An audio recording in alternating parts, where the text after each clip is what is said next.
Stenotypist और नायब कासिद की जॉब्स आई हैं एफबीआर में।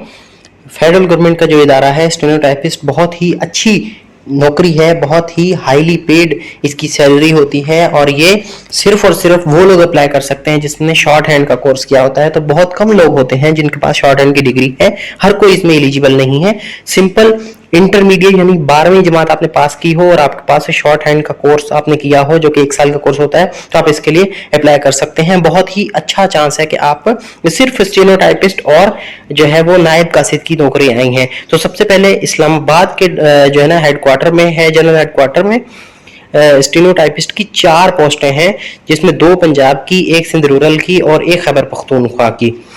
और इसी तरह नायब कासिद की जो है वो 3 हैं, वो लोकल बेसिस पे होंगे। इस्लामाबाद या पिंडी के लोग इसमें अप्लाई कर सकते हैं। इसी तरह इस्लामाबाद के डायरेक्टरेट ऑफ डीएनएफ उसमें है स्टेनोटाइपिस्ट की 7 वैकेंसियां और नायब कासिद की भी 7 वैकेंसियां। और इसी तरह जो है लाहौर के डायरेक्टरेट ऑफ डीएनएफ इसमें भी जो है वो स्टेनोटाइपिस्ट और नायब कासिद की हैं। इस तरह कराची में स्टेनोटाइपिस्ट की 9 जॉब्स हैं, जिसमें candidates having domicile of Sindh के लोग, जिसमें अर्बन और रूरल दोनों शामिल हैं। स्टेनोटाइपिस्ट की कराची में जॉब्स हैं और इससे पहले जो है वो हमने लाहौर की देखी। तो बीपीएस 14 की 9 वैकेंसियां हैं जो कि लोकल बेसिस पे होंगी, सिर्फ सिंध के लोग इसमें अप्लाई कर सकते हैं। ओपन मेरिट की 8 सीटें हैं और वुमेन की 1 कोटा है। अब इसमें रूरल और अर्बन जो है वो अलग अलग नहीं है, सिंध के कोई भी जवान इसमें अप्लाई कर सकते हैं, चाहे वो अर्बन के हों या रूरल के हों। और इसी तरह कोयटा में स्टेनोटाइपिस्ट की 7 वैकेंसियां हैं और नायब कासिद की 7 वैकेंसियां हैं। इसी तरह पेशावर में भी स्टेनोटाइपिस्ट की 5 हैं और नायब कासिद की 5 नौकरियां हैं। अब एक्सपीरियंस की बेस पर एज रिलैक्सेशन कितनी है? स्टेनोटाइपिस्ट के लिए एज जो है वो 18 से 30 साल है।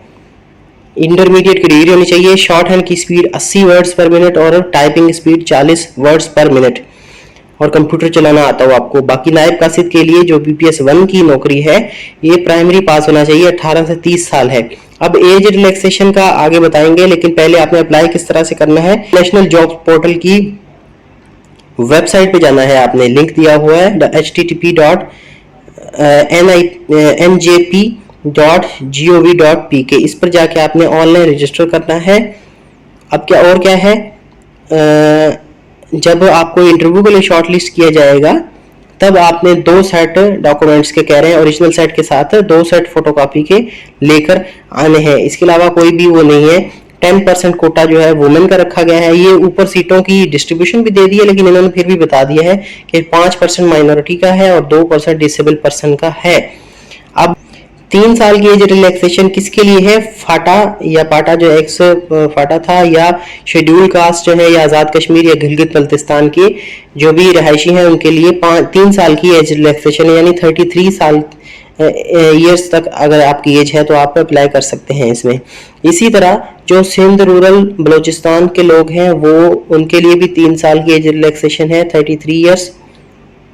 अब रिलीज्ड या फिर रिटायर्ड पर्सन है, उनकी 15 साल की एज रिलैक्सेशन है। इसी तरह गवर्नमेंट एम्प्लॉयज जिन्होंने 2 साल का जिनके पास एक्सपीरियंस है, वो उनको 10 साल की जो है वो एज रिलैक्सेशन है।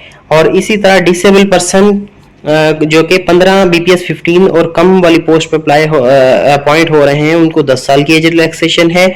और इसी तरह विडो या उनके बच्चे जो कि सिविल सर्वेंट हैं या वो जो सर्विस के दौरान उनकी डेथ हो गई, तो उनको 5 साल की एज रिलैक्सेशन है। आखिरी तारीख इस पोस्ट में अप्लाई करने की है 20 जून।